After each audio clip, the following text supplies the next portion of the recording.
Today, BS episode is going to be a little different than normal. Because today, I want to share with you a quote that has been bouncing around in my mind for the past couple of days. And this quote is from psychologist Carl Jung, who said, "We should not pretend to understand the world only by the intellect. We apprehend it just as much by feeling. Therefore, the judgment of the intellect is, at best, only the half of truth and must, if it be honest, also come to an understanding of its inadequacy." I think there are a few things in here that we can unpack, so let's get started. The first part of the quote is, we should not pretend to understand the world only by the intellect. It lacks depth. It lacks context. It lacks meaning. It's sterile. It's cold. It's dead. Well, because there are two major components that make up human beings, our body and our mind. Our conscious mind is very logical. It operates through reason and rationality. It uses words and language. It thinks in linear fashion, and their feeling is likely being driven by their unconscious mind. Their unconscious mind is constantly processing information that we are not consciously aware of, taking into account memories that we have forgotten, experiences that we have repressed, people that we have long since dismissed, ideas that we have rejected. We try to pretend like our feelings don't matter. We try to pretend like all that matters is our intellect. But doing so leads to a fragmented sense of self, because if we reject our feelings or ignore them, then we are rejecting and ignoring half of what makes us human.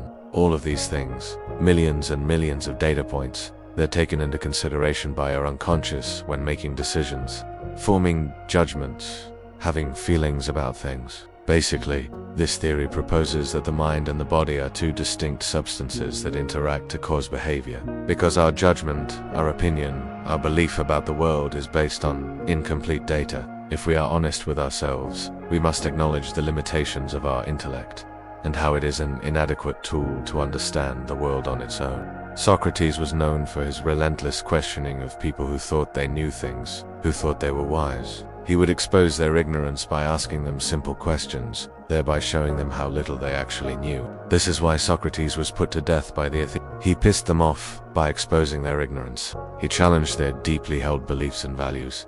He didn't do it to piss them off, though. Be humble in your opinions.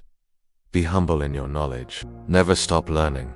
Never stop asking questions. Never stop seeking to understand. Always be open to new ideas and perspectives. Always be willing to admit when you are wrong. And above all, never think you are better than everyone else. He did it because he wanted them to see the truth. He wanted them to see how little they actually knew.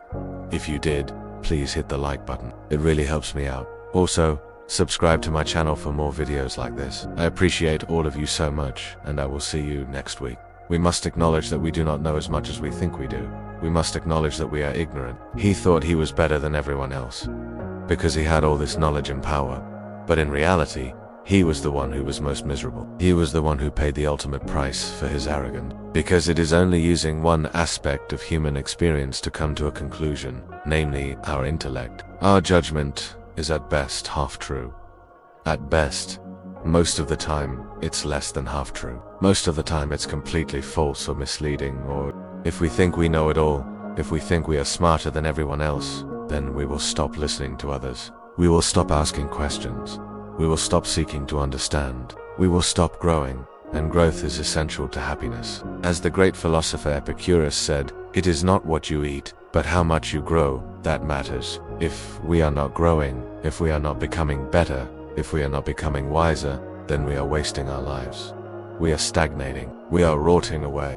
However, more recent theories in psychology propose that the mind and the body are not two separate things, but rather the mind is everything that is happening in the body. Therefore, the judgment of the intellect is, at best, only the half of truth, and what he means here is that we understand the world as much through our feelings as we do through our intellect.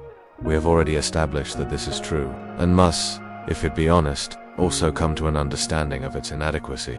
All of our thoughts and feelings and behaviors are nothing more than electrical impulses being sent through our nervous system. There is no separation between the two. It can analyze and calculate and problem solve. And while this is a very useful tool, it is an incomplete tool. But the point is that our feelings are real. Our feelings are valid. And pretending like they not or should you and be here or should you and be considered is going to lead us down the wrong path. Because it leaves out the other 90% of our mind. Our mind is made up of two parts, our conscious and unconscious. Our unconscious is incredibly powerful. It influences how we think, how we feel, how we behave, how we interact with the world, but we are largely unaware of it. It operates outside of our awareness. What he means here is that we can not truly or fully understand the world around us or anything in it through our intellect alone. You can try to describe certain physiological responses that happen when you re around somebody that you feel that way about. You can describe the emotional response that comes up, but until they actually experience it themselves, they will not know what it is. It does not know why it feels the way that it does about things. It just feels. So the point is this: we cannot separate our mind from our body. We cannot separate our intellect from our feelings. They work together to make us who we are. Same thing goes for grief. Same thing goes for joy. Same thing goes for fear, anger, sadness. The list goes on and on.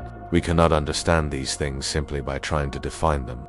In other words, you can't just use your head or use logic to get to the root of what something means or what someone is saying or what some situation is. Again, we cannot fully understand these things without experiencing them ourselves in some capacity. You can read all you want about what it is like to live under a dictatorship versus a democracy, but until you've experienced both, you will never really understand what the difference is between those two forms of government. Or you can read all you want about what it's like to live under a capitalist society, but until you've lived under every form of economic system, you will never truly understand what it means to live under capital. We have to use more than just our heads. We have to use our hearts too.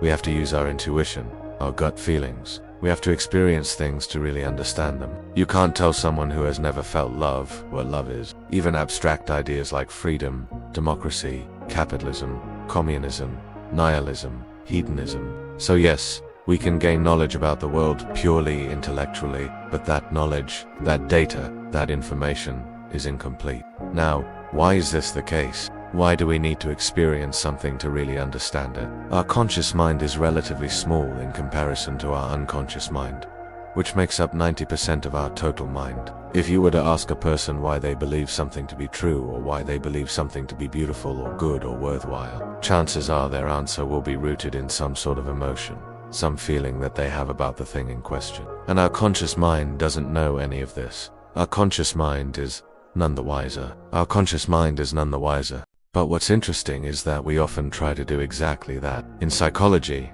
there is a term called mind-body dualism that was coined by the philosopher D. Now, I am not a neuroscientist or a psychologist, so I won't go deeper into this. So that brings us to the second part of the quote, where Jung says, "We apprehend it just as much by feeling." Let's break this down. First, he says, "We apprehend it just as much by feeling." Then he says, "Therefore, the judgment of the intellect is, at best, only the half of truth." And he finishes off the quote with this, "and must, if it be honest, also come to an understanding of its inadequacy." This idea of intellectual arrogance is something that has been discussed by many great thinkers throughout history. This idea of intellectual arrogance is also explored in literature, such as in the character of Dr. Frankenstein. Dr. Frankenstein thought he was God. Why is this the case? Why is intellectual arrogance such a dangerous thing? Well, because it prevents us from learning. Intellectual arrogance is what kills progress. It kills innovation.